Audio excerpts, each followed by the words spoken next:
سارا مخلوق سے جوڑ کے رکھا ہے. بات غور کرنا. صرف اتنا نہیں ہے کہ بھئی کوئی بات نہیں یہاں ہو گیا نہیں. یہ بات اگر وہ کہہ کر گیا, دنیا سے دنیا کو جوڑ کر بول کر گیا, تو سب سے بھاری مصیبت یہ آئے گی قبر کے 3 سوال کا جواب نہیں دے پائے. یہاں تو بیمار ہے تو کوئی تسلی دے رہا ہے, اب قبر کے اندر جو پٹائی ہوگی کون تسلی دینے والا ہے؟ قبر کے اندر اتنے سخت عذاب ہے, یہ قبر دبا دی جاتی ہے. آپ نے انگلیاں ڈال کے بتایا, دونوں سینے کی ہڈیاں دائیں بائیں ایک دوسرے میں گھس جاتی. اللہ ہم سب کی حفاظت. قبر جہنم کے گڑھوں میں سے ایک گڑھا ہے, جنت کے باغوں میں سے ایک باغ ہے.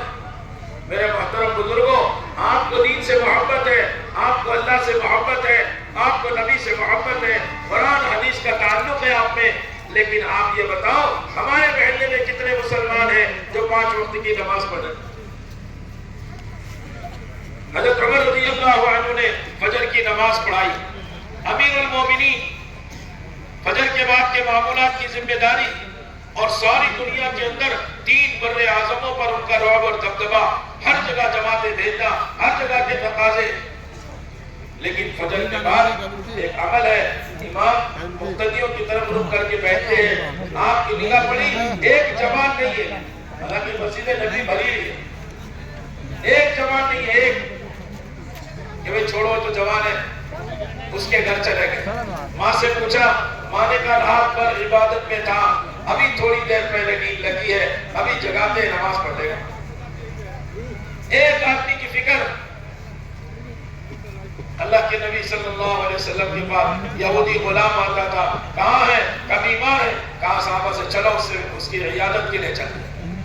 ہمارے محلے میں بزرگ بیمار ہے, ہمارے چچا ماموں خالہ پھوپھی سب دیانے ننیال ددیالی رشتہ دار بیمار ہیں, ہمیں کبھی توفیق نہیں ہوتی کہ چلو ہم بھی جا کر عیادت کر لیں.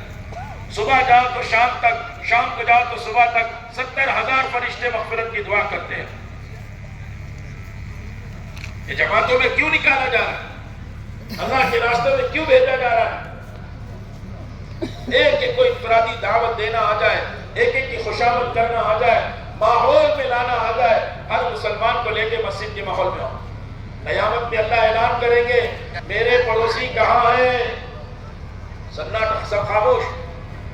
اللہ ارشاد فرمائیں گے, میرے پڑوسی کہاں ہیں؟ فرشتے عرض کریں گے, یا اللہ آپ تو اس سے پاک ہے, آپ کا پڑوسی کون ہو سکتا ہے؟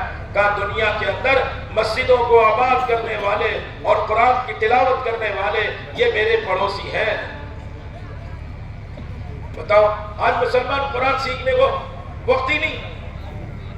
کتنے ہمارے بچے ہیں محلے کے جو قرآن پاک کے مکتب میں نہیں, اسکول میں بھیجنے کی سب کو فکر ہے, قرآن پاک کے مکتب میں بھیجنے کی کتنا کو فکر ہے؟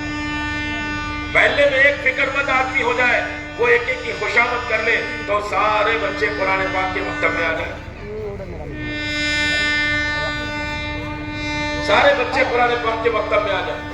حضرت عیسیٰ علیہ السلام کا گزر ہوا قبر پر, نبی کو قبر کا عذاب دکھا دیا گیا, نبی کے دل میں درد آ گیا.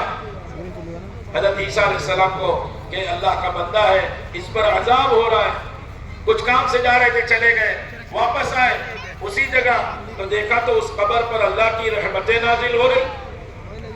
اللہ سے بات چیت شروع کر دی, یا اللہ تیرا بندہ ہے, چاہے عذاب دے چاہے رحمت کرے, لیکن کیا وجہ ہوئی عذاب اور رحمت کے آنے میں؟ اللہ پاک نے ارشاد فرمایا, اے عیسیٰ یہ گناہگار تھا اس لیے میں نے اس پر عذاب کیا تھا, لیکن آج ہی اس کا بچہ قرآن پاک کے مکتب میں بیٹھا, اس نے یہ پڑھا بسم اللہ الرحمن الرحیم, شروع کرتا ہوں اللہ کے نام سے جو بڑا رحمان و رحیم ہے. تو مجھے غیرت آئی.